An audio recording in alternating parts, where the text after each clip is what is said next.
घूम के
ओम तत्सदितो जित्वा हिरण्यवर्णे किमिरुपनिषुधं सन्नाथो देवता पूजने पृथ्वी पूजने वियोगः हरिकः हिरण्यवर्णा स्वगा हिरण्याकस्मिति तस्यां हिरण्यां पृथ्वी भवान् रक्षानिचेन सर्वसर्वता आवाहनमो पुष्पाणि समर्पयामि वसुदेव पूजादिकं तस्मात् सन्दायसा पार्वत्यार्चनगात्या सन्दाभस्मादिवि मंडलम सर्वदा आज में फूल लीजिए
भागवत महापुराण। इस मंदिर प्रांगण में प्रतिष्ठित रिद्धि सिद्धि से श्री गणेश जी सहित समस्त देवताओं को नमन करते हुए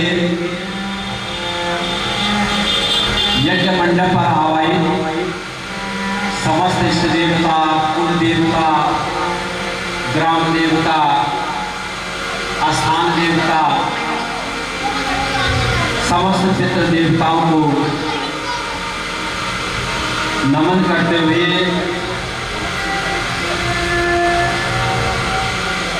इस यज्ञ को संपादित कराने वाले साचार्य कुल पुरोहित जी एवं समस्त विद्वत वृंद, साचार्य एवं मुख्य यजमान के आसन पर आसीन श्रीमती कुटी देवी जी,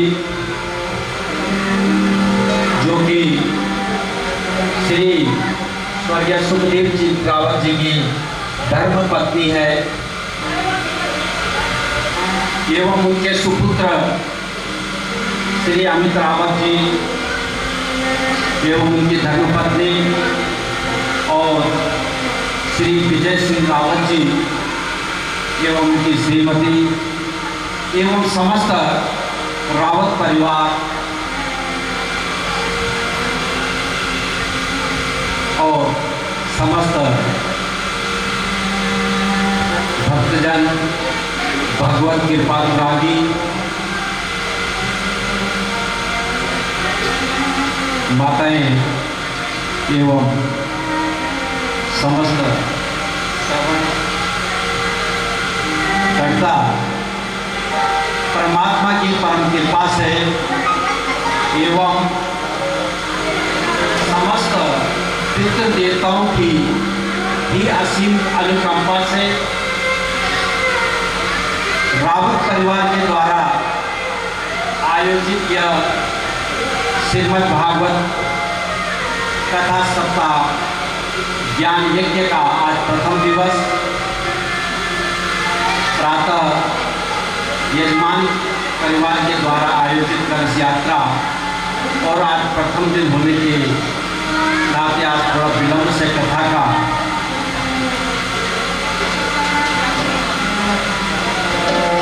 आयोजन थोड़ी देर से, थोड़ी विलंब से हुआ। कल से समय पर कथा का आयोजन होगा, लेकिन ये सब कथा जो हमें इस दुर्गा मंदिर प्रांगण में श्रवण करने का जो अवसर मिला, ये सब हम और आप भाग्यशाली हैं।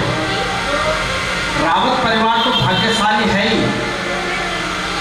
और जो उन्होंने अपने पितरों के निमित्त, अपने पिताजी के निमित्त जो इस कथा का जो आयोजन किया,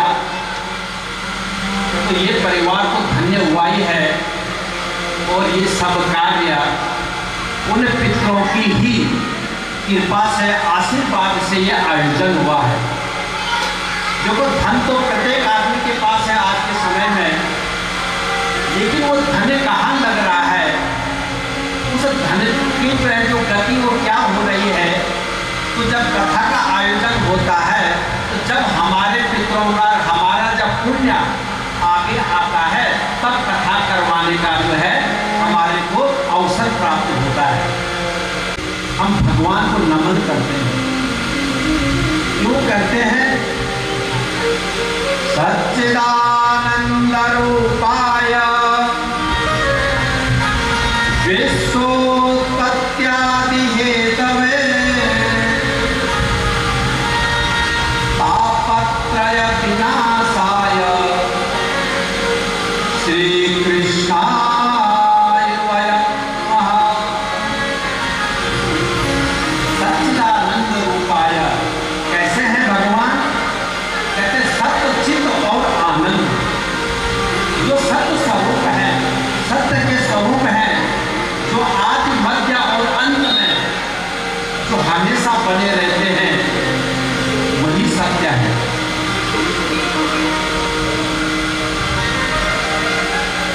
क्योंकि परमात्मा सत्य स्वरूप है, सत्य स्वरूप है, और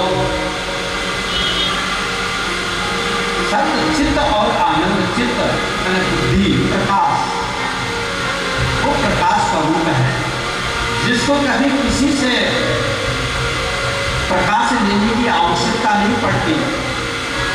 हमें कोई छोटा सा भी कार्य करना हो तो अंधेरे में हमें लाइट की, प्रकाश की आवश्यकता पड़ती है, लेकिन भगवान अपने आप में स्वयं प्रकाश रूप है, प्रकाश स्वरूप है। और आनंद, आनंद क्या है? आनंद तो ये नहीं कि हमारे को अच्छा घर मिल गया, अच्छा मकान बना दिया, हमने घर में एसी लगा लिया और हमें आनंद मिल गया।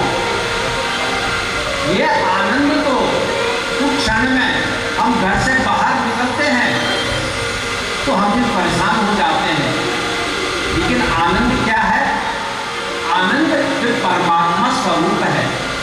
जब हम परमात्मा की प्राप्ति कर लेते हैं, परमात्मा में हमारा मन लग जाता है, तो वो जो है आनंद स्वरूप है। चौथी दिन की कथा में आप श्रवण करते हैं कि नंद के घर आनंद भयो। हम ये नहीं कहते कि नंद के घर में पुत्र हुआ है, हम कहते हैं नंद के घर में आनंद प्राप्त हुई है। इसीलिए परमात्मा आनंद स्वरूप है। तो परमात्मा को हम नमन करते हैं, और नमन करके, क्योंकि जो सत्य स्वरूप है, जो चित्त स्वरूप है, जो आनंद के स्वरूप है, क्योंकि चित्त में चैतन्य भी होता है, वो चैतन्य स्वरूप है, और वही सभी जो है जीवों के अंदर चैतन्य के रूप में विद्यमान है और आनंद के रूप में विद्यमान है।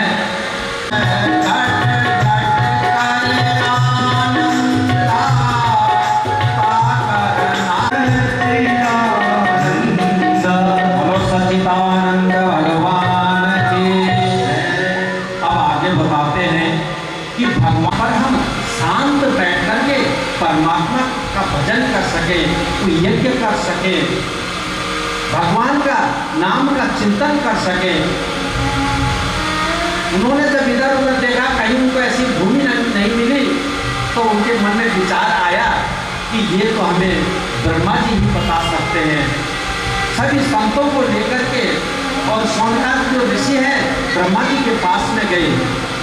ब्रह्मा जी से कहा कि भगवान हमें कोई आप ऐसी जगह बताइए कि हम हजारों वर्ष तक यज्ञ करना चाहते हैं, कोई ऐसे पुण्य भूमि बताइए जहाँ पर जाकर के हम यज्ञ कर सकें, जहाँ पर जाकर के हम परमात्मा का चिंतन कर सकें, हमारे यज्ञ को किसी प्रकार से कोई हानि न पहुँचाए, हमारे को किसी प्रकार का कोई अवरोध उत्पन्न न हो।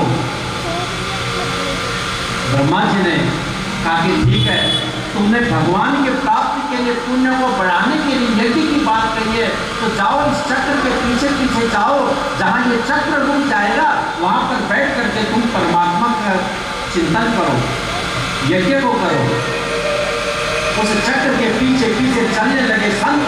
वो चक्र आकर के उत्तर प्रदेश के राज्य अंतर्गत सीतापुर के पास में एक अरण्य में, एक जंगल में आकर के वो चक्र जो है वहाँ रुक गया। और जैसे वो चक्र वहाँ था, सभी संत लोग वहाँ आए, और उसी का नाम चक्र तीर्थ है, नैमिषारण्य है। ऐसी परम पुण्य भूमि है, कोई साधारण भूमि नहीं है वो।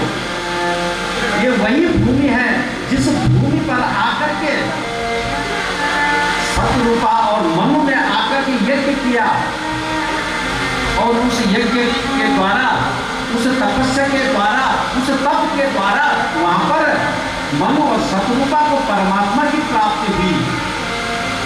और जब परमात्मा वहां आए तो परमात्मा ने मनु सतरूपा से कहा कि ठीक है, मैंने तुम्हें तो दर्शन दे दिया, लेकिन जब तुम अयोध्या के राजा बनोगे तो मैं ही तुम्हारा पुत्र बन करके आऊंगा। ऐसी वो पुण्य भूमि है, इसीलिए वहाँ हमेशा कथा चलती रहती है, निरंतर परमात्मा की कथा चलती करती रहती है। और उस भूमि पर बैठ करके संत लोग आकर के नित्य जो है वहाँ यज्ञ करते हैं, नित्य वहाँ परमात्मा का जो चिंतन करते हैं। और उनका कार्य क्या है? वो प्रातः काल जो है वहाँ पर पूजन करते हैं, अर्चन करते हैं, यज्ञ करते हैं। और जो समय बचता है उस समय में भगवान का चिंतन करते हैं। एक दिन सभी सोनकाद ऋषि वहाँ बैठे हुए थे, उस पुण्य भूमि पर बैठ करके चिंतन कर रहे थे। इतने में ही वहाँ सूत जी का आगमन हुआ।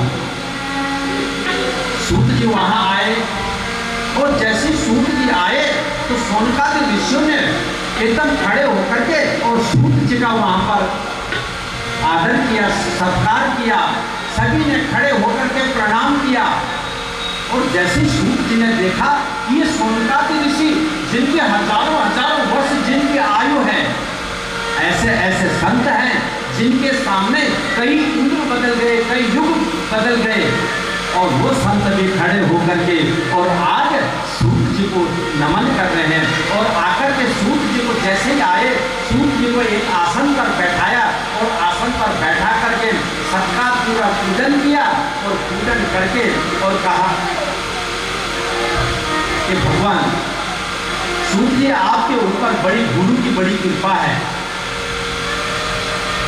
आप हमें कोई ऐसी कथा श्रवण कराइए जिसके द्वारा हमारे जीवन में, हमारे हृदय में बड़ा अंधकार जो है भरा पड़ा है, उस अंधकार को दूर करने में आपके पास गुरु के द्वारा दिया गया जो ज्ञान है, जो करोड़ों सूर्यों के बराबर है, ऐसा ज्ञान आपके पास में है। और उस ज्ञान के द्वारा हमारे हृदय में जो अंधकार है, उस अंधकार को आप दूर कीजिए।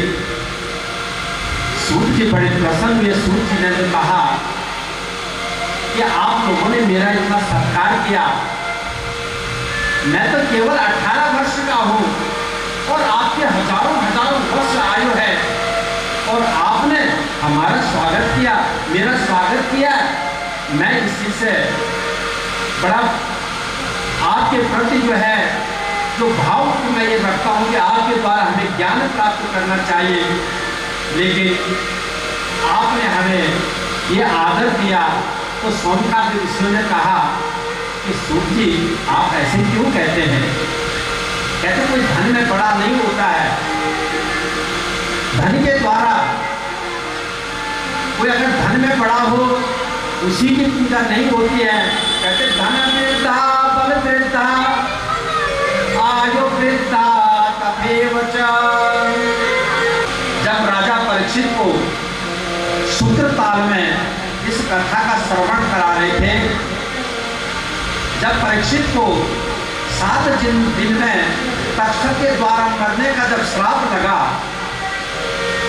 तो परीक्षित ने राजपाट छोड़ करके, सब कुछ छोड़ करके और वो गंगा के किनारे सूत्रताल पर आ गए। और वहाँ पर आकर के कि परमात्मा की प्राप्ति कैसी हो, ये भाव लेकर के और सूत्रताल में आ गए। संतों ने जब देखा कि चक्रवर्ती राजा परीक्षित गंगा के तट पर पहुंच गया और उनको जो है वहाँ पर 7 दिन में मरने का श्राप लग गया, तो सभी संत एकत्रित होकर के वहाँ पहुँचे। और वहाँ पहुँच करके सब जो है अनेक प्रकार से राजा को जो है अनेक प्रकार की विधियाँ बता रहे हैं कि राजा ये कार्य करो, राजा ये कार्य करो, इससे तुम्हारा कल्याण होगा। परीक्षित सबकी श्रवण की जब कहीं रहते, इतने में वहाँ सुखदेव महाराज आए। और सुखदेव भगवान ने आकर के और जब राजा परीक्षित के सामने आए, राजा परीक्षित ने सुखदेव महाराज को कहा कि भगवान जिसकी मृत्यु निकट हो उसको क्या करना चाहिए? तो सुखदेव जी ने कहा कि आप चिंता मत करो, आप यज्ञ की जो है के लिए बैठ गए। और जब उस यज्ञ के लिए बैठे, जब कथा श्रवण कराने के लिए बैठे, तो ये बात देवताओं को पता लगी। देवताओं ने कहा सुखदेव जी के द्वारा और राजा परीक्षित को श्रीमद् भागवत कथा का श्रवण कराया जा रहा है। तो कहते हैं देवता लोगों ने क्या किया, एक अमृत का जो घड़ा है उस घड़े को लेकर के और देवता आए और सुखदेव जी को प्रणाम किया। सुधा कुंभम गृहत्येव देवास्तत् समागमन। देवता लोग आ गए और आकर के सुखदेव जी को दंडवत प्रणाम किया। सुखदेव जी ने सोचा अभी तो हमने केवल मंडप इत्यादि बनाया, अभी तो देवताओं का आह्वान भी नहीं किया। और देवता लोग आ गए, बड़े प्रसन्न हुए उस समय। तो कहा कि आओ देवता बैठो। देवता लोगों से कहा, देवताओं ने कहा कि महाराज हम यहाँ आए तो हैं, लेकिन हम इसलिए आए हैं कि राजा परीक्षित को जो आप कथा सुनाने जा रहे हैं ना, क्योंकि राजा को मृत्यु का भय है कि 7 दिन में उनकी मृत्यु हो जाएगी, तो इसलिए आप कथा मृत का उनको पान कराना चाहता है। लेकिन हम क्या, ये जो अमृत लेकर के आए हैं, आप इस अमृत का पान जो है राजा को करवा दीजिए, राजा दीर्घजीवी हो जाएगा। और ये जो कथामृत का जो पान है, आप जो राजा को कराने चाहते हैं, इस कथामृत का पान आप हमें करा दीजिए। सुखदेव जी ने कहा, अरे मैं तो सोच रहा था कि ये जो देवता आए हैं ये सब परमार्थी बनकर के आए हैं, लेकिन ये तो अदला बदली करने के लिए आए हैं कि राजा को अमृत पिला दो और हमें कथामृत का। इस सुधामृत और कथामृत का बहुत बड़ा रहस्य है, दोनों अमृत हैं और इस अमृत के कई भेद हैं। वो सुधामृत है और जो कथामृत है, ये जो कथामृत है इसके द्वारा, और जो सुधामृत है इसके द्वारा, कहते हैं इसकी बड़ी महिमा है। बोल श्री बाल कृष्णलाल की तपस्यामो वयं सर्वे श्रीमद्भागवतामृतम्। देवताओं ने जब प्रस्ताव रखा तो सुखदेव जी बड़े हंसे और हंस करके उन्होंने कहा कि तुम जो है अदला बदली करने के लिए आए हो। अरे तुमने सुधामृत और इस कथामृत का आदमी क्या है आपस में किस प्रकार जो अदला बदली, क्योंकि अदला बदली जो की जाती है वो बराबर की वस्तु में की जाती है। वसदाप कथालोके वकाच मणिर्महान् ब्रह्मरातो विचारेवं तदा दीवान जहासद। सूर्य कहते हैं कि सुखदेव जी देवताओं के ऊपर हंसे और देवताओं से कहा कि तुम्हें अगर किसी भी प्रकार से अगर इस कथा का श्रवण करने आना था तो एक आकर के आसन ग्रहण करके कथा सुन लेते। लेकिन आप जो बात कर रहे हो कि ये जो है अदला बदली कर दो, कहाँ तो कांच का टुकड़ा और कहाँ तो है ये मणि, कांच का टुकड़ा और मणि का आपस में क्या मेल है। और जब उन दोनों को श्रवण किया तो सुखदेव जी ने डांट दिया देवताओं को। देवताओं ने देखा कि सुखदेव जी हमें कथा नहीं सुनाना चाहते, तो वो देवता लोग जो है ब्रह्मलोक में चले गए। ब्रह्मलोक में जाकर के देवताओं ने जो है ब्रह्मा जी से कहा कि भगवान आप तो कहते हैं कि आप देवता हो और आप श्रेष्ठ हो, लेकिन हम मृत्यु लोक पर गए और हमने सुखदेव जी से कहा कि हमें कथामृत का पान करवा दो, तो उन्होंने हमें डांट करके भेज दिया। और जब डांट करके भेजा तो ब्रह्मा जी ने कहा उनको देखते हैं कि 7 दिन में जो ये कथा है, इस कथा को सुन करके राजा परीक्षित को क्या फल प्राप्त होता है। आप 7 दिन को देखो।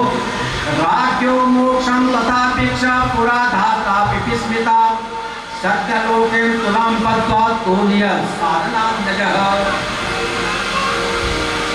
अब जब 7 दिन हो गए, ब्रह्मा जी ने कहा कि आज राजा को मोक्ष होगा, तो राजा हमारे ब्रह्मलोक से होते हुए कब जाएगा गोलोक धाम।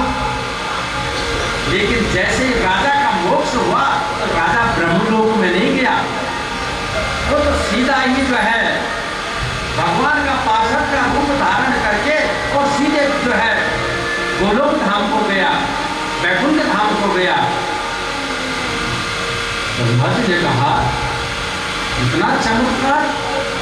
उसी समय उन्होंने एक तराजू मंगाया और तराजू मंगा करके उन्होंने कहा देखते तो हैं कि पलड़ा किसका भारी है, और एक तरफ उन्होंने श्रीमद् भागवत को रखा और दूसरी तरफ जितने भी पुण्य के जितने साधन हैं, व्रत जप तप यज्ञ सब साधनों को एकत्रित करके एक तराजू में रख दिया और एक तराजू में श्रीमद् भागवत का रखा।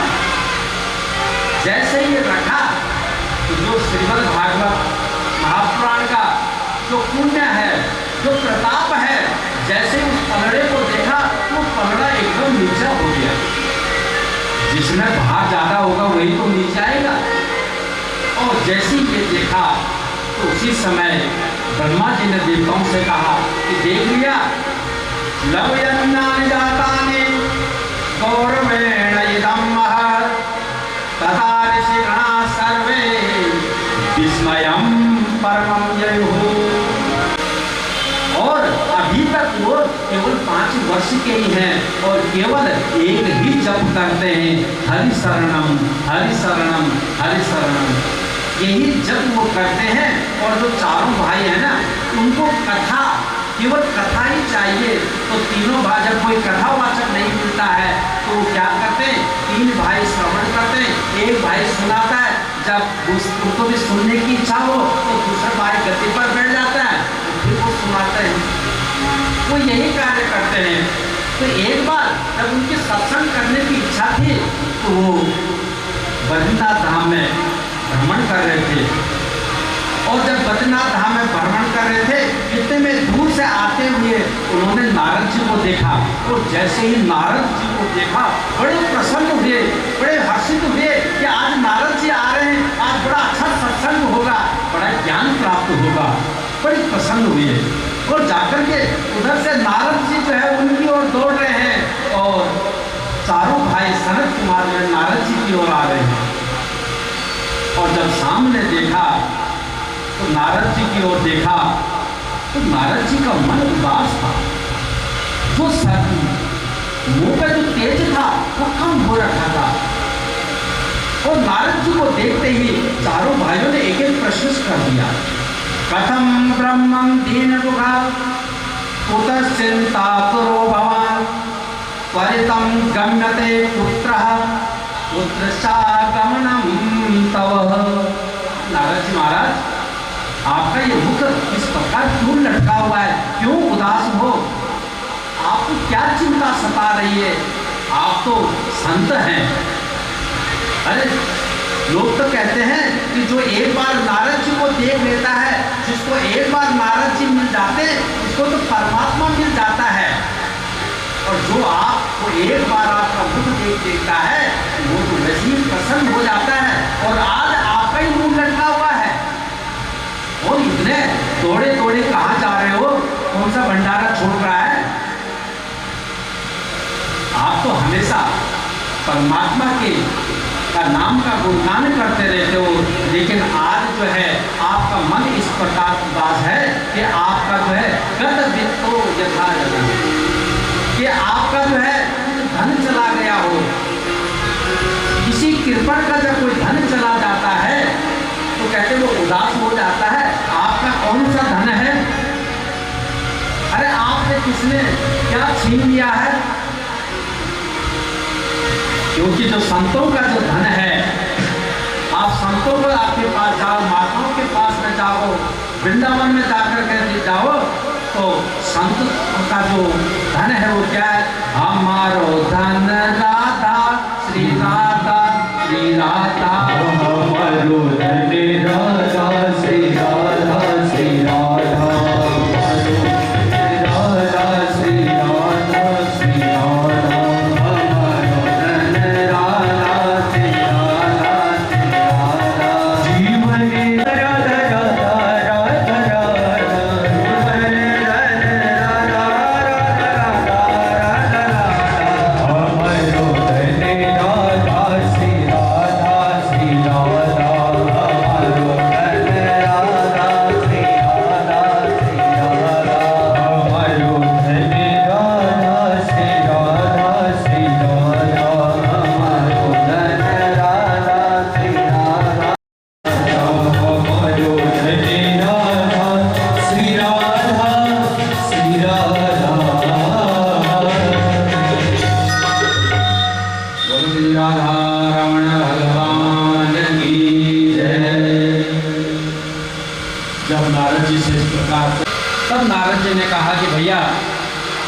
मैं आपको अपनी समस्या बताता हूँ, सुनाता हूँ।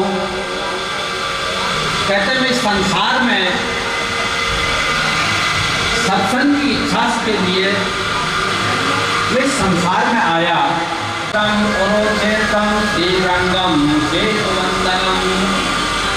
कहते जब मैं इधर उधर गया, मुझे कहीं सत्संग में आनंद की प्राप्ति नहीं हुआ तो मैं तीर्थों में गया, मैं पुष्कर गया, प्रयाग गया, काशी गया, मैं गोदावरी में गया। अनेक क्षेत्रों में भ्रमण करते करे हर क्षेत्र, कुरुक्षेत्र में गया, दक्षिण में श्रीरंगम रामेश्वर में गया। लेकिन जहां भी मैं गया कहीं मुझे शांति प्राप्त नहीं हुई। पहले संत जितना त्यागी होता था, संत जितना विरक्त होता था, उतना महान माना जाता था। लेकिन आज कहते उसकी व्याख्या बदल गई है। आज जिस संत के पास जितना अधिक धन है वो उतना श्रेष्ठ है। जब संतों के पास जाकर के भी मुझे शांति नहीं मिले, वहां मैंने पाखंड देखा तो मैंने सोचा गृहस्थों के यहाँ जाता हूँ। लेकिन गृहस्थों के पास भी गया तो वहां भी क्या देखा,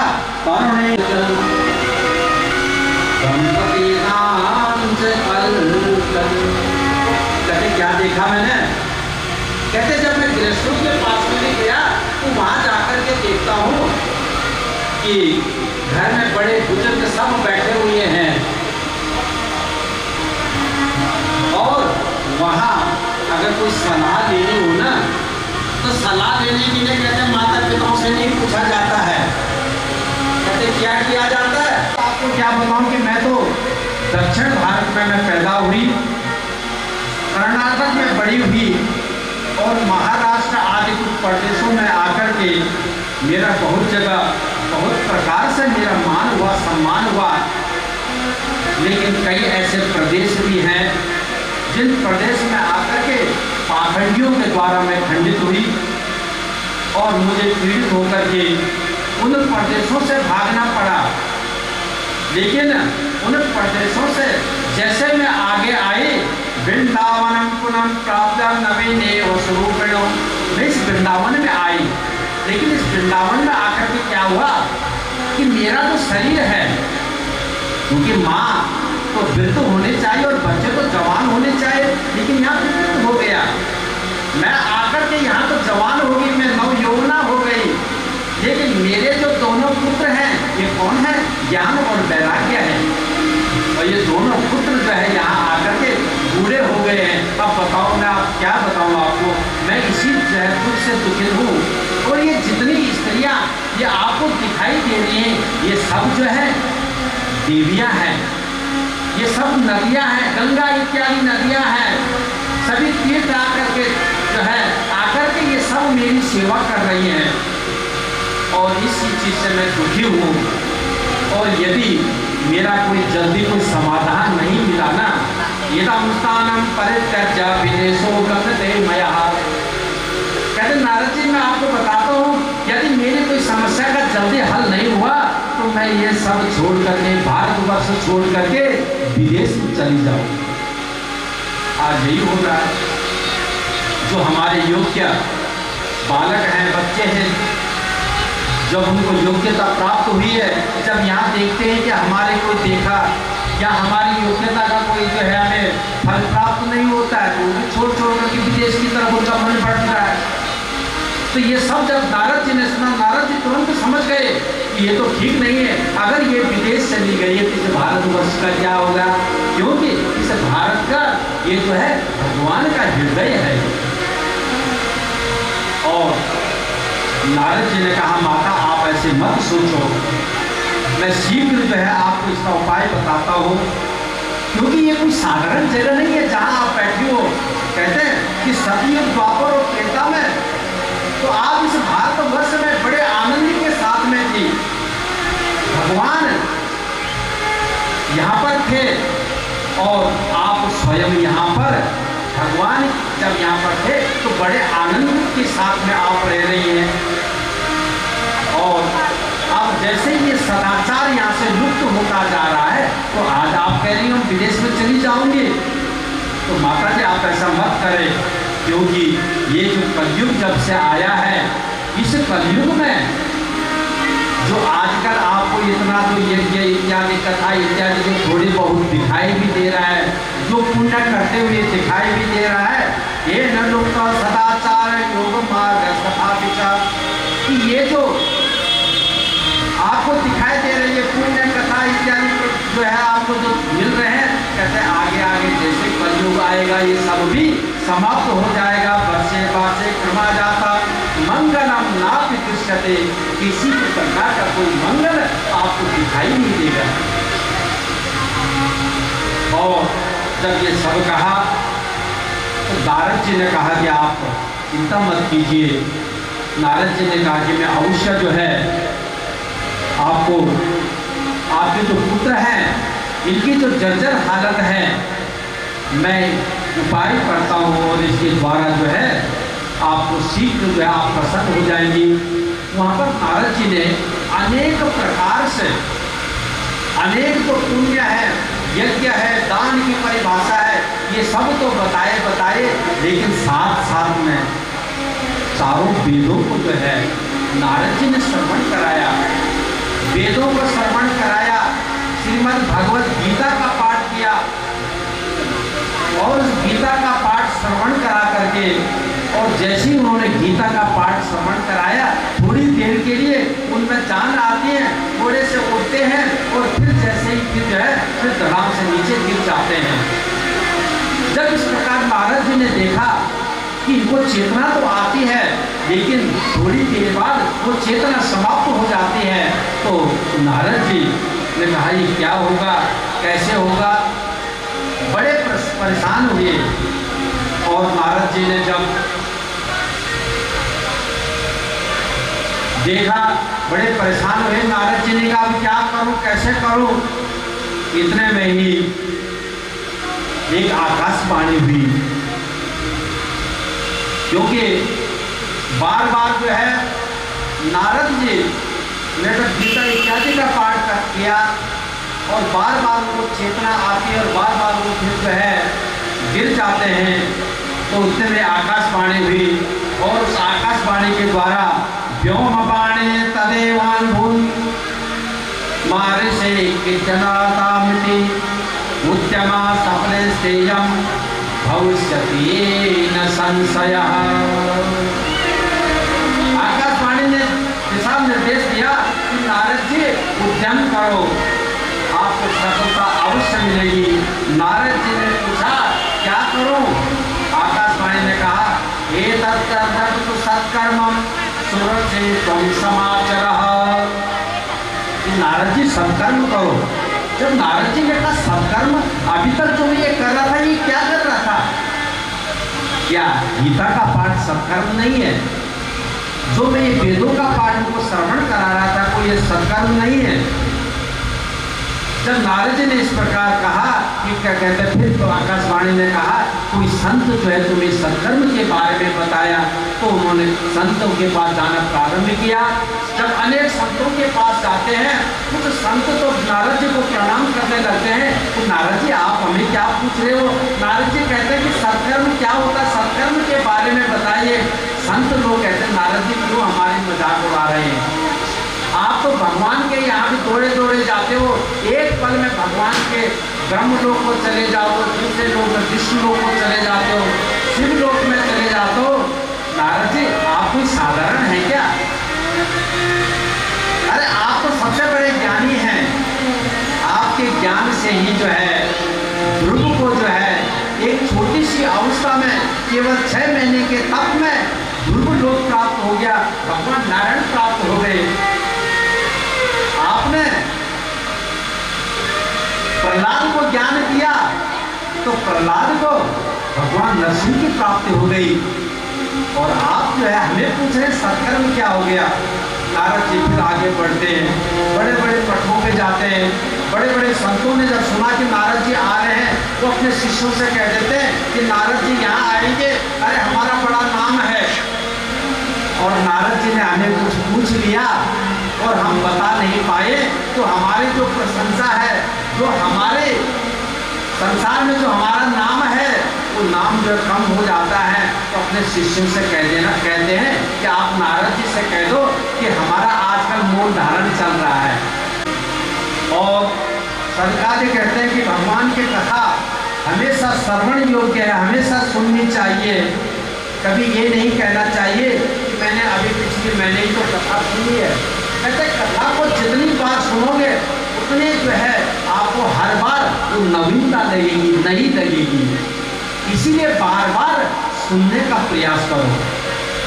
और जैसे ही वो कथा का श्रवण वहाँ हो रहा है, वो कथा वहाँ जो है सुनने के लिए सब बैठे हैं, तो इतने में ही वहाँ पर भक्ते सुतो तो तरुणो गृहीत्वा प्रेमे करूपा सहसा विरासे श्री कृष्ण गोविंद हरे मुरारी नाथेति नामानि वदन्ति कृष्ण गोविंद हरे वासुदेव। इस प्रकार जैसे ही वहाँ पर श्रीमद् भागवत की जो कथा है, वहाँ पर भक्ति जो है अपने दोनों पुत्रों को लेकर के और अपनी तरुण अवस्था में आकर के और अपने दोनों पुत्रों के साथ में आकर के वहाँ संकीर्तन करने लगी, नाचने लगे। दोनों पुत्र नाचने लगे और भगवान का कीर्तन कर रहे हैं। कौन सा? श्री कृष्ण गोविंद हरे मुरारी नाथ नारायण वासुदेव। श्री कृष्ण गोविंद हरे मुरारी नाथ नारायण वासुदेव। नाथ नारायण वासुदेव।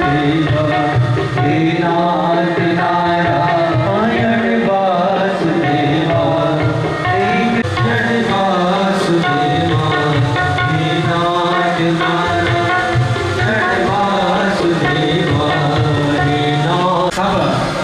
संतों के हृदय में जाकर के बैठो, क्योंकि तुम तो भक्तों के हृदय में निवास करते हो, और जिनके हृदय में आप निवास करती हो वहाँ तो परमात्मा स्वयं आ जाते हैं। तो आप जाकर के और सभी भक्तों के हृदय में आप जो है निवास करो। और इधर ये सब कथा श्रवण कर ही रहे थे, तो इस कथा के बीच में सनकादि ऋषियों से नारद जी कहते हैं के विसंजति वदन्तु मह्यम। कहते भगवान आप ये बताइए कि इस कथा के द्वारा केवल जो है भक्तों का ही कल्याण होता है, इसे भक्ति और ज्ञान वैराग्य का ही कल्याण होता है, परमात्मा ही मिलते हैं, या कोई और भी इस कथा का तात्पर्य है? तब जाकर के सनकादि ऋषि बोले कि हे नारद जी, ये कथा कोई साधारण नहीं है। ये मानवा पाप कीर्तस्तु सर्वदा सदा दुराचार रता विमार्गगान क्रोधादि दग्ना कुटिलाश कामिना सप्ताह यज्ञेन कलो पुनन्दिते। कहते हैं इस कथा के द्वारा ऐसे ऐसे महापापी भी तर जाते हैं कि जिन्होंने कदाचित जीवन में पाप के अलावा कुछ किया ही नहीं है, केवल जिन्होंने दुराचार पापाचार ही जिन्होंने जीवन में किया हो, ऐसे भी जो है इस कथा के द्वारा तर जाते हैं। कहते कैसे?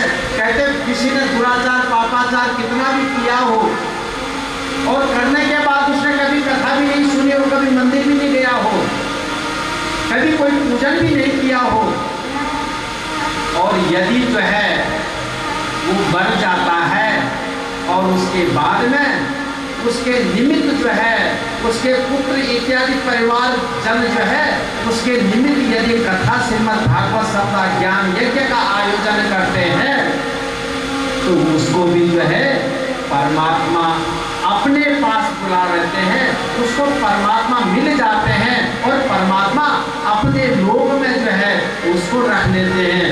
और जब ये कहा, नारद जी ने कहा कि आप जो है कुछ ज़्यादा ही तो नहीं बता रहे कि जिसने हमेशा पापाचार किया हो, किसने कभी कोई पुण्य का काम किया ही ना हो और मरने के बाद में उसके परिवारों के द्वारा यह कथा की जाती है, उसको भी जो है वैकुंठ लोक की प्राप्ति हो जाती है।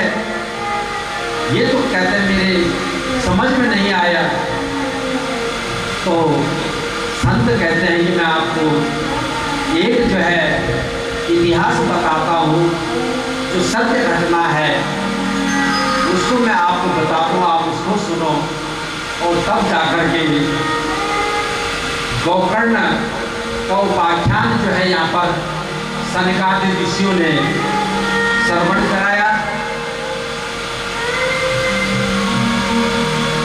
उन्होंने जो कथा श्रवण कराई गोकर्ण उपाख्यान के रूप में है। थोड़ा संक्षिप्त में इस कथा को लेकर के चलेंगे कि एक उत्तम नगर है और उस उत्तम नगर में एक श्रेष्ठ ब्राह्मण रहता है और वो ब्राह्मण बड़ा तेजस्वी है, बड़ा विद्वान है, बड़ा ज्ञानी है। परिवार में सभी प्रकार से वो सुखी है, कोई अशांति नहीं है, लेकिन बड़ा यज्ञ पूजन इत्यादि बड़े बड़े यज्ञों को करवाता है। घर में उनकी एक पत्नी है जिसका नाम है धुंधली, लेकिन उनका नाम आत्मदेव है और आत्मदेव जी की धर्म पत्नी है। घर में एक गाय भी है, लेकिन उनको अगर कोई कष्ट है तो एक ही कष्ट है कि इनकी कोई संतान नहीं है, कोई पुत्र नहीं है। और इस प्रकार ये तो इधर उधर चले जाते हैं, लेकिन जो इनकी पत्नी है जब ये पूजा पाठ इत्यादि यज्ञ करवाने बाहर चले जाते हैं, लेकिन इनकी पत्नी का नाम जो धुंधली है, जिनकी बुद्धि में ही धुंध लगा हुआ है, ऐसी कि जो क्या है वो कलह करती है। वो कलह प्रिय है, जैसी आत्मदेव के घर से निकलते हैं वो कलह करवाने शुरू कर देती है, आपस में जो है लोगों से झगड़ा करना प्रारंभ कर देती है, दूसरों को आपस में लड़ाती है। ऐसी वो धुंधली है। लेकिन जैसे ही आत्मदेव जी शाम को घर में आते हैं तो बड़ी पतिव्रता नारी की तरह बड़े सज धज करके और घर के दरवाजे पर खड़ी हो जाती है और आत्मदेव जी को बड़े सम्मान से घर में बुलाती है, बड़ी सेवा करती है। आत्मदेव जी समझते हैं कि मेरी पत्नी इसी प्रकार सुशीला है, पतिव्रता है, इतना आदर करती है, बड़े प्रसन्न रहते हैं। लेकिन एक दिन आत्मदेव जी घर में बैठे थे तो एक पड़ोसन आ गई। पड़ोसी भी कभी कभी इस प्रकार की वार्ता करके दूसरों को दुख पहुंचा देते हैं, तो इसलिए इस कथा से ज्ञान लेना चाहिए कि हमें कैसे पड़ोसी होना है। हम दूसरे के कष्ट को बार बार याद न दिलाएं, दूसरे के दुख को बार बार उसको याद न दिलाएं, बल्कि हमें उसके पास में जाकर के एक सुख की बात करनी चाहिए, परमात्मा का नाम लेना चाहिए, परमात्मा की कथा करनी चाहिए। क्योंकि जब आप परमात्मा की कथा, भगवान की कथा सुनोगे तो जीवन की सब व्यथा दूर हो जाएगी, सब परेशानियां दूर हो जाएंगी। ये कभी अपनी कथा मत लगाओ कि मेरे जीवन में तो दुख है, मैं उससे परेशान हूँ, मैं पुत्र से परेशान हूँ, मैं उससे परेशान हूँ। कहते ये बातें मत करो, जाकर के केवल वहाँ पर भगवान की चर्चा करो।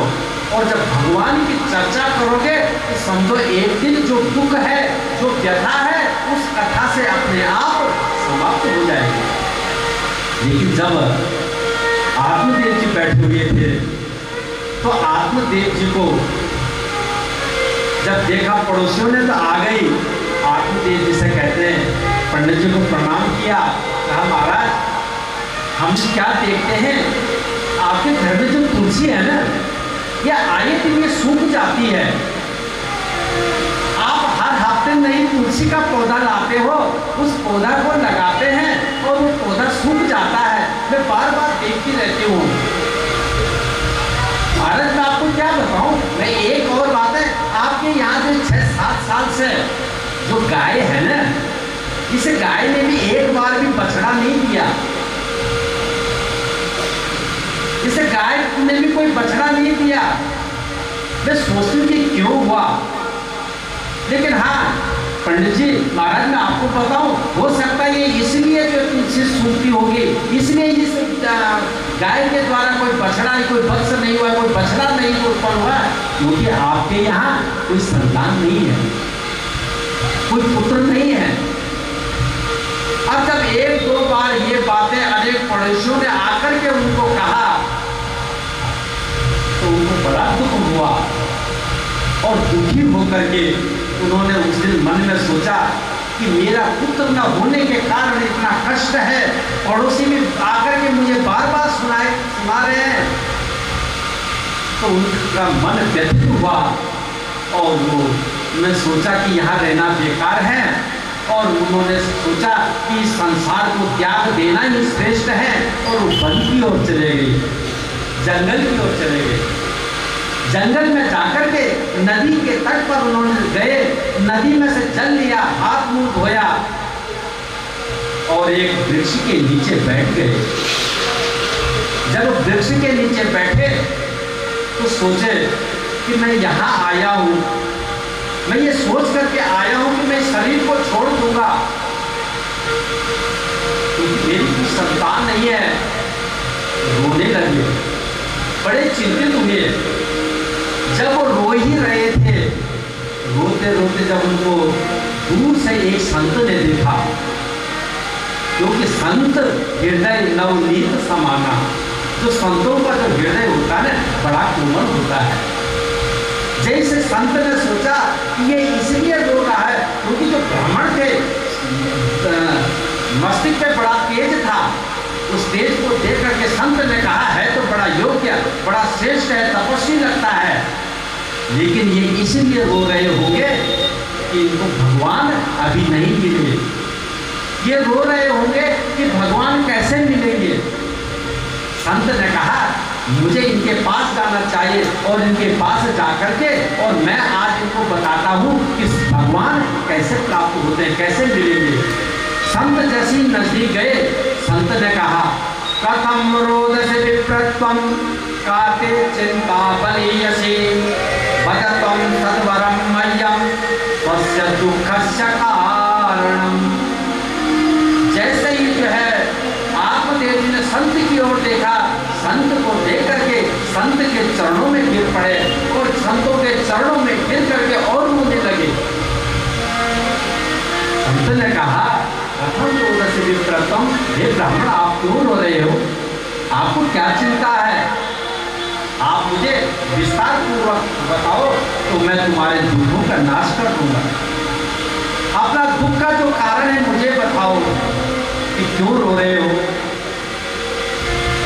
जब ये कहा तो आत्मदेव जी को बड़ा संतोष हुआ कि संत मिले हैं, और जब संत मिलते हैं तो समझ लेना चाहिए कि हमारा जो पाप है वो खत्म हो गया और हमारे को पुण्य आप आगे आ गए हैं और इन संतों के मिलने से हमारा दुख अवश्य दूर होगा।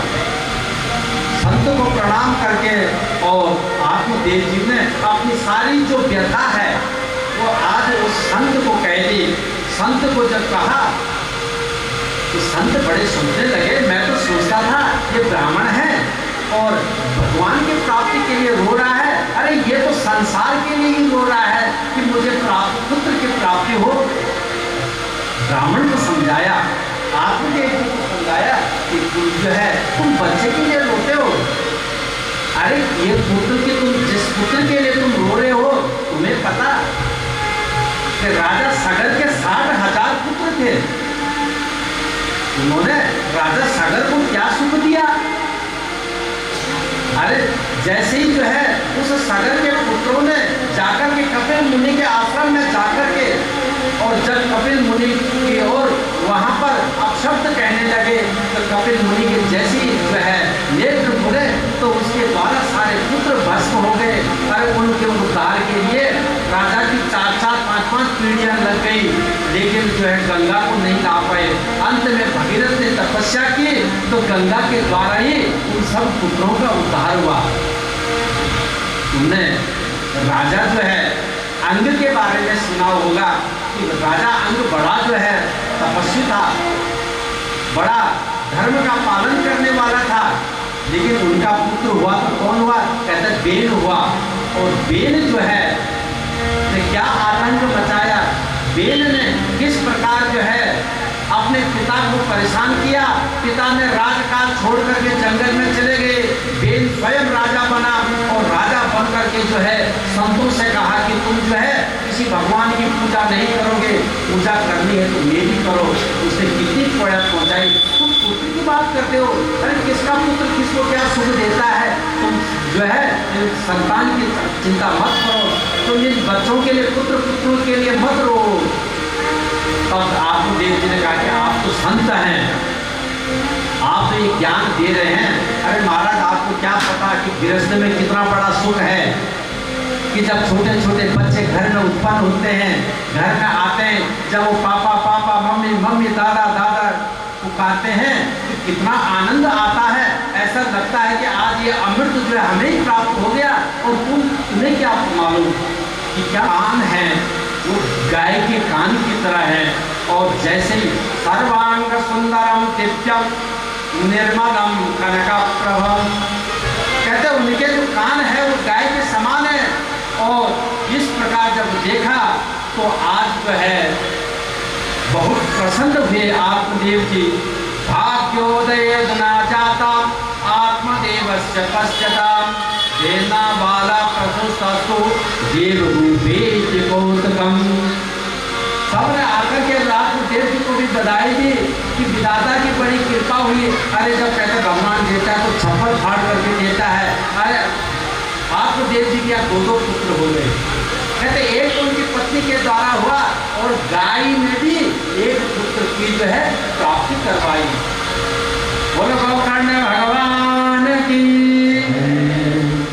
और धीरे धीरे जैसे समय आया आत्मदेव जी ने उनका नामकरण किया। नामकरण करते ही जो धुंधली जब सोचने लगे कि मेरा नाम आत्मदेव है तो मैं अपने पुत्र का नाम परमात्मा देव रखता हूँ। धुंधली कहने लगे क्यों आप अपना नाम से रखोगे? अरे मैंने इसको पाला है, पाल रहे हो पास में इतने 9 महीने मैंने अपने गर्भ में रखा है, इसका नाम तो मेरे नाम के अनुसार होगा। मेरा नाम धुंधली, मेरा पुत्र का नाम धुंधकारी होगा। आत्मदेव जी ने कहा कोई बात नहीं, पत्नी जिस चीज में खुश हो वही मुझे कार्य करना चाहिए, घर में जो सुख शांति बनी रहनी चाहिए, इसलिए पत्नियों की भी सुनती रहना चाहिए। ये सोच करके उन्होंने कहा ठीक है जो तुम रखते हो।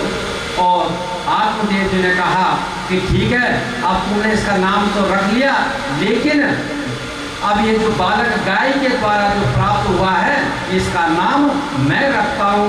इसके कान जो है गाय के कान की तरह है तो इसका नाम गोकर्ण होगा। और जैसे गोकर्ण का नाम रखा सुनते ही जो है बड़े प्रसन्न हुए आत्मदेव जी। और निरंतर ये दोनों कहते बड़े होने लगे। बड़े होते होते जो गोकर्ण है बड़े ज्ञानी हुए और धुंधकारी अपने नाम के अनुसार धीरे धीरे जैसे ही बड़ा हुआ तो किसी भी प्रकार से गोकर्ण पंडित ज्ञानी धुंधकारी महाखल, जो धुंधकारी वो महाखल हुआ। खल का तात्पर्य क्या है? जो खाए और लड़े, जिसके केवल 2 ही काम है, खाया और लड़ने के लिए गया। तो कहते जिसके अंदर ये लक्षण हो तो समझो वो भी क्या है, दीर्घकारी है, फल है। तो धीरे धीरे जैसे ही ये बड़ा हुआ तो आत्मदेव जी ने जब उसको देखा चोरी करने लगा, बच्चों को रुलाने लगा, कहीं पर जाके छोटे बच्चे होते हैं उनको पकड़ता, उनके कपड़े निकाल करके उन कपड़ों को कुएं में डाल देता, कभी बच्चों को जो है किसी भी प्रकार से कष्ट पहुंचा करके उनको रुलाता, उस बच्चों को रुलाने में बड़ा आनंद आता था। इस प्रकार वो परेशान होता गया, धीरे धीरे बड़ा हुआ, घर में चोरी करने लगा, चोरी करते करते बहुत बार माँ से मांगता था, माँ दे देती थी। इसीलिए कहते हैं पहला गुरु जो है माँ होती है। माँ ने सोचा बच्चा है, सारा जो कुछ कमाया है इसी के लिए तो है, लेकिन माँ ये नहीं देखती थी कि ये कर क्या रहा है। और जब उसकी चोरी की आदत बढ़ी, जब घर में से चोरी करता था, घर में मिलना बंद हुआ, देखा कि कम है तो दूसरों के यहाँ चोरी करने लगा और ये आदत बढ़ती रही, शराब इत्यादि का पान करने लगा। और धीरे धीरे जब ये स्थिति आत्मदेव जी ने देखा तो आत्मदेव जी को बड़ा कष्ट हुआ। आत्मदेव जी ने देख करके एक दिन घर में बैठ करके बड़े चिंतित थे और चिंतित होकर के सोचने लगे कि अरे मैं पहले ही बढ़िया था, जब तक ये पुत्र नहीं था, बिना पुत्र का ही मैं ठीक था, सुखी था। जब से ये धुंधकारी हुआ है, ये पुत्र हुआ है, मेरा जीवन नरक बन गया है। ये सोच ही रहे थे, परेशान थे। ऐसे ये जब परेशानी में थे तो एक दिन गोकर्ण जी ने देखा कि पिताजी बड़ी परेशान है। परेशान होकर के गोकर्ण जी आत्मदेव जी के पास में आए और आत्मदेव जी के पास में आकर के प्रणाम किया। आत्मदेव जी को पिताजी बोलता है गोकर्ण जी। उसने कहा पिताजी आप क्यों परेशान हैं? तो आज गोकर्ण जी को आत्मदेव जी ने अपनी सारी परेशानी बता दी। और जब परेशानी बताई तो कहा कि अब मैं जो हूँ जंगल में जाता हूँ और जंगल में जा करके और मैं चाहता हूँ कि मैं मर जाऊँ, आत्महत्या कर लूँ। पहले आत्महत्या की कब सोची थी? जब घर में पुत्र नहीं है। और आज आत्महत्या की कब सोच रहे हैं? जब पुत्र हो गया, माखन हो गया, तब यहाँ पर बहुत उपदेश जो है गोकर्ण जी ने बड़ा ज्ञान दिया। और इस ज्ञान को यहाँ पर जब गोकर्ण जी ने दिया कि पिताजी आप क्यों परेशान होते हैं, आप ध्यान से सुनिए। देहेस्तिमान सरुद्रे भीमतिं तजत्वं जाया सुता दिशु सता ममतां विमुञ्च पश्यामि संजगदितं क्षणभङ्गनिष्ठं वैराग्यरागरसिको समीरा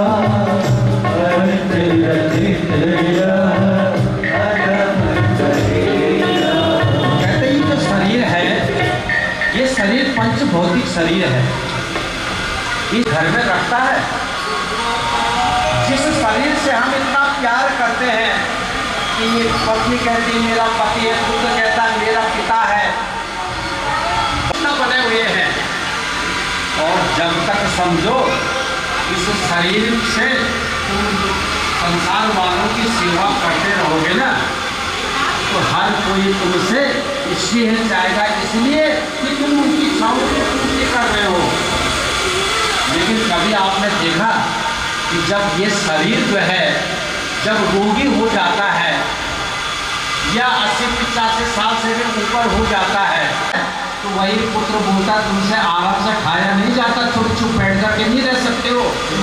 अरे कोई आ रहा है क्या, तुम्हें क्या मतलब, तुम तो 2 रोटी खाओ और अपना मस्त रहो। डॉक्टर कह देना कि अभी भी इसका तो पता नहीं 10 साल रहेगा कि 15 साल रहेगा, तो घर वाले ये प्रार्थना करने लग जाते हैं कि भगवान इसको उठा ले। ये संसार है।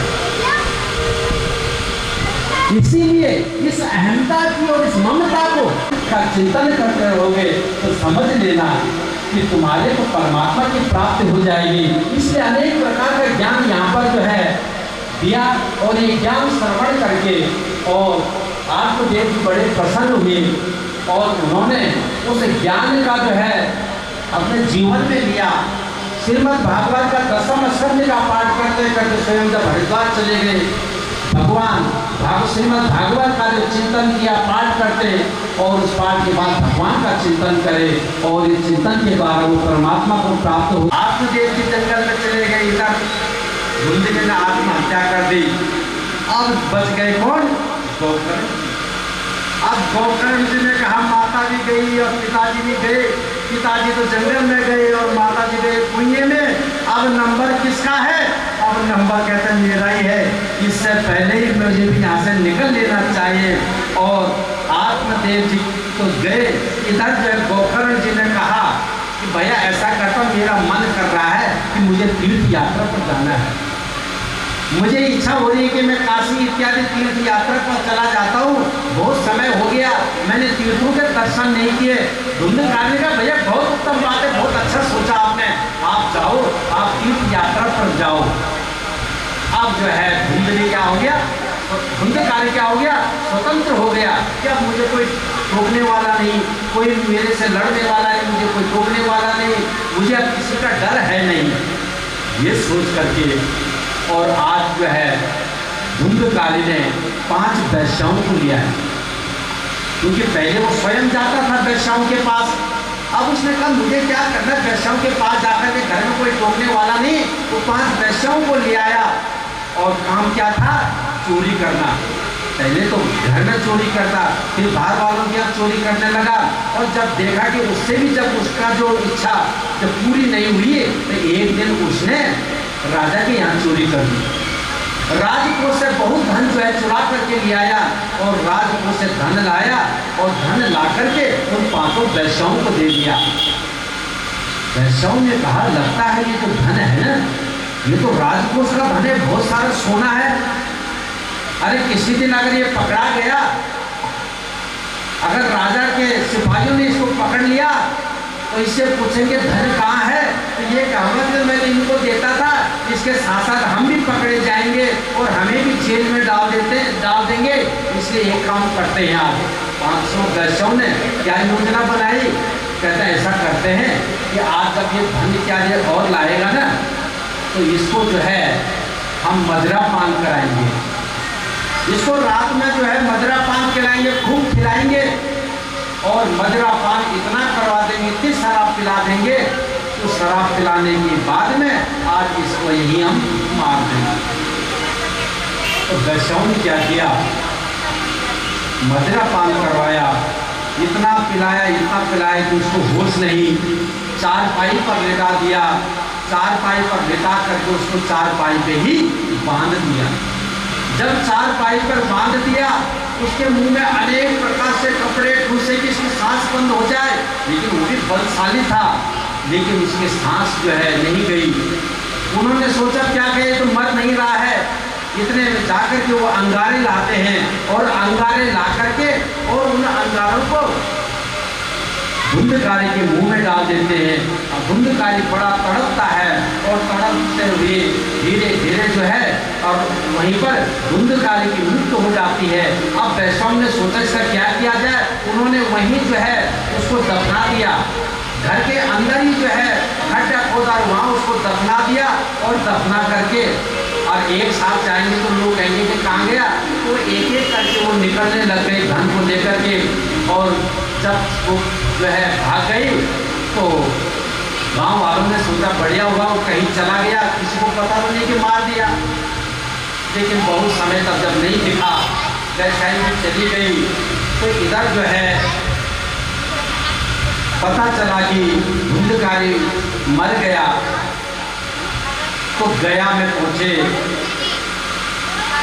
गोकर्ण जी ने वहां जाकर के पिंडदान किया। कुछ समय के बाद में घर में आए और घर में आकर के सोचा कि अभी मैं जाऊंगा तो लोग बड़े परेशान हो गए, संत है, संत किसी को परेशान नहीं करना चाहते, तो उन्होंने सोचा थोड़ा सा सायंकाल हो जाएगी तो मैं जाऊंगा। और जैसे घर में गए शाम हो चुकी थी, जाकर के उन्होंने हाथ मुंह धोया। जैसे ही वहाँ अपना संध्या वंदन किया और जैसे परमात्मा का ध्यान लगाया, इतने में क्या देखते हैं कि रात्रि के समय जो दीवारें हैं उन दीवारों पर कभी भेड़ के रूप में, कभी गधे के रूप में, कभी हाथी के रूप में अनेक प्रकार की आकृतियां और आवाजें उन्हें सुनाई देने लगी। वो समझ गए ये भी साधारण नहीं है। उनके मन में विचार आई क्या हो सकता है। उसी समय उन्होंने कमंडलू से जल निकाला और जल को निकाल करके जैसे ही उस छाया पर डाला, उस छाया से वहां से आवाज आई और आवाज आकर के उन्होंने कहा क्या करें।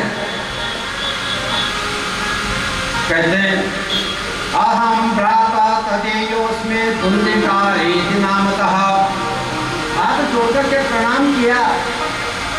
कहते हैं मैं धुंधकारी हूँ भाई। कहते धुंधकारी? कहते हाँ। कहते क्या हुआ? कहते मैं प्रेत बना हुआ हूँ। अरे कहते मैंने सुना तो था कि तुम्हारी मृत्यु हो गई तो गया में मैंने श्राद्ध किया। कहते भैया तुम एक श्राद्ध नहीं, तुम गया में जाकर के 100 बार पिंड दान करके आ जाओगे, क्योंकि मैं तो महाफल हूँ। मैं जो पापी, छोटा मोटा कोई पापी नहीं हूँ, मैं तो बहुत बड़ा पापी हूँ। कोई साधारण मैंने कोई पाप नहीं किए, बड़े बड़े पाप किए हैं और उन पापों के कारण मेरी जो है केवल वहाँ पिंडदान करने से मेरी मुक्ति नहीं हो सकती है। मेरे लिए तो आपको कोई उपाय और सोचना पड़ेगा। आश्वासन दिया यहाँ पर गोकर्ण जी ने और आश्वासन देकर के प्रातः काल हुई और प्रातः काल आकर के भगवान सूर्य को प्रणाम किया, सूर्य को जल दिया, अर्घ दिया। अर्घ देकर के सूर्य से जो कहा कि भगवान आप बताइए कि किस प्रकार जाकर के जो है मेरे भाई को जो है इस प्रेत से मुक्ति मिले, वो कोई मुझे उपाय बताओ। तब उसी समय आकाशवाणी हुई भगवान सूर्य देव के द्वारा। उन्होंने कहा श्रीमद् भागवतान मुक्ति है सप्ताह वाचनम करो कि ये गोकर्ण तुम जाओ और अपने भाई को श्रीमद् भागवत सप्ताह ज्ञान यज्ञ का आयोजन करो और उसके द्वारा तुम्हारे भाई को जो है मुक्ति प्राप्त हो जाएगी। बड़े प्रसन्न हुए। गोकर्ण जी ने गांव वालों को बुलाया और गांव वालों को बुला करके इस भव्य और दिव्य आयोजन किया। और जब वो आयोजन किया तो यज्ञ मंडप बनाया गया। गांव वाले आए, सब कथा सुनने लगे और उस कथा में जो मंडप था उस मंडप में आकर के और वहाँ पर धुंधकारी भी आ गए। लेकिन धुंधकारी तो प्रेत है। अब प्रेत जो है वो साधारण तो है नहीं। अब वो प्रेत कहीं एक जगह स्थित हो नहीं सकता, कहीं वो बैठने की कोशिश करता, हवा आती वहाँ से वो लुढ़क पड़ता। तो जब वो स्थिर नहीं हुआ तो उसने कहा मैं कहाँ बैठूँ, कोई जगह ढूंढने लगा। तो उसी मंडप के पास में एक 7 कोर का एक बांस था। अब उसने देखा तो जाकर के और उस बांस की ऊपर वाली जो कोर थी उसके अंदर बैठ गया कि हवा तो इसके अंदर तो आएगी नहीं और यहाँ बैठ करके मैं कथा का श्रवण करूँगा। ऐसे ही वहाँ बैठ कर के उस बांस की कोर में जाकर के जब कथा सुनता है, एक दिन की कथा सुनता है तो पहली कोर जो है टूट जाती है, दूसरी दिन की कथा से दूसरी कोर। इसी प्रकार जब 7वें दिन की कथा सुने तो वो बांस एकदम फट गया और बांस फट करके वहाँ पर एक दिव्य रूप में एक पुरुष जो है वहाँ पर उत्पन्न हुआ और आकर के उसका जो शरीर कैसा है, उसके 4 हाथ है, बड़ी दिव्यता है, भगवान का आसन के बना हुआ है, भगवान का स्वरूप जो है दिख रहा है। और उसने आकर के और व्यासपीठ पर आकर के गोकर्ण जी को प्रणाम किया। गोकर्ण जी ने कहा ये कौन, तुम कौन हो? तब जाकर के जब उस दिव्य स्वरूप को देखा तो वहाँ पर धुंधकारी ने कहा कि भैया मैं धुंधकारी हूँ, आपकी कथा के प्रताप से मैं प्रेत पीड़ा से निवारण हो गया है। धन्या भागवती वार्ता प्रेत पीड़ा विनाशनी सप्ताहो भी तथा धन्यम कृष्ण लोक फलप्रदा। कहते हैं भाई आपके द्वारा ही जो ये कथा जो है ये आयोजन किया गया उसके द्वारा मेरे को जो है इससे मुक्ति मिली है। और अब जो है जैसे ही सामने देखा कि एक दिव्य विमान आया, वो विमान आकर के जैसे ही वहाँ पर रुका तो वहाँ पर से पार्षद आए। पार्षदों ने धुंधकार से कहा चलो आपके लिए विमान आया है, आप इस विमान पर बैठो, चलो। धुंधकारी चलने लगा। जैसे धुंधकारी विमान पर बैठने लगा तो इतने में गोकर्ण जी ने कहा रुको पार्षदों से, कहते क्या बात है?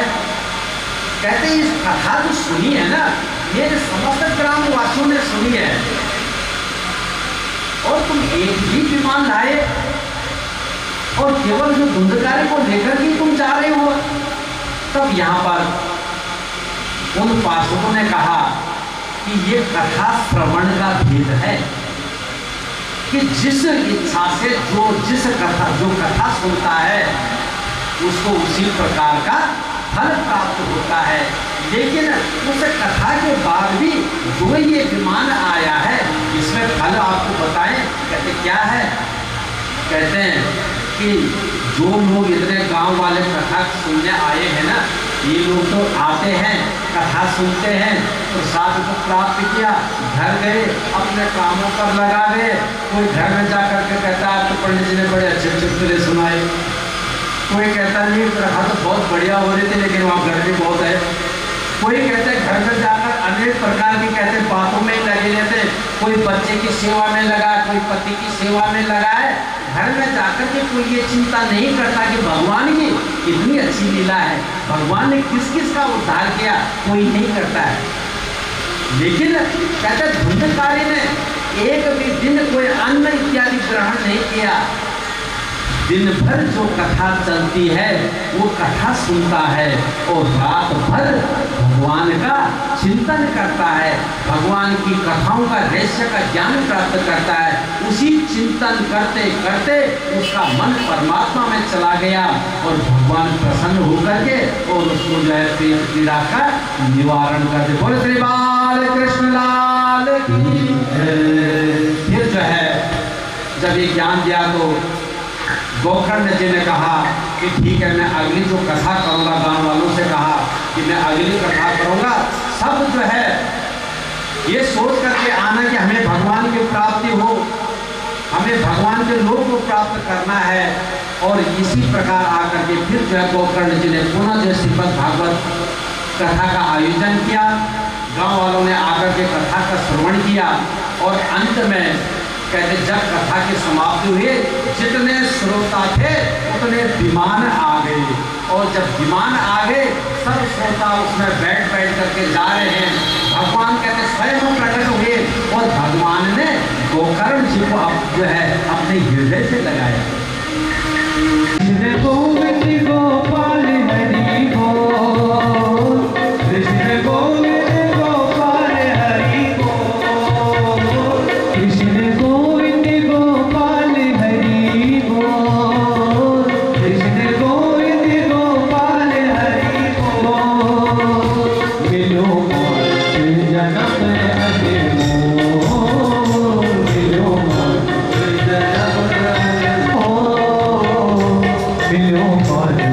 जन्म अनमोल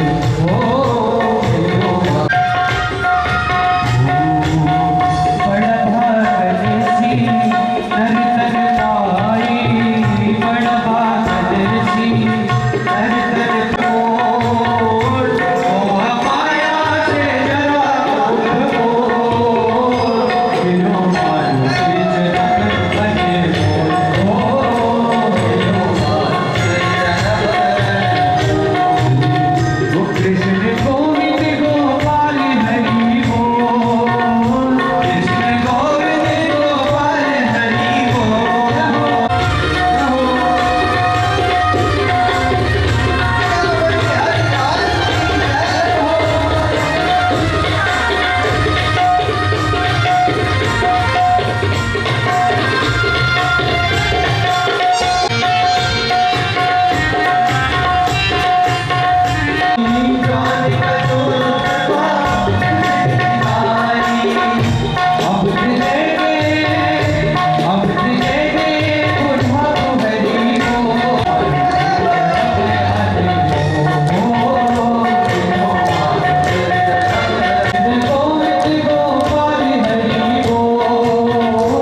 Tame khan भय धर्म